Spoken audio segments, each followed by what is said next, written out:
हमारे बीच बहुत ज्यादा फासला है दोस्त, इसी वजह से तो हर एक मसला है दोस्त। वो देख पेड़ परिंदों के रंग उड़े हुए हैं, तू गांव छोड़ के किस समत चल पड़ा है दोस्त। बहुत अच्छे।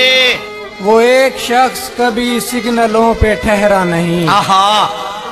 तेरे इशारों पे जो नाचता रहा है दोस्त। आहा। और अब तो बाग में जाने से डर रहा हूँ मैं, हर एक फूल तेरे बारे पूछता है दोस्त। वाह।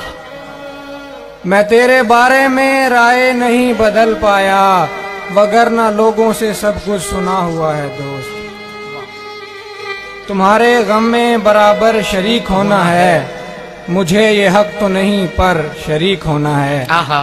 किसी का इश्क इबादत करार पाएगा, किसी के इश्क में भी शर शरीक होना है। नदी में डूब मरे शख्स के जनाजे में मुझे नदी से गुजर कर शरीक होना है।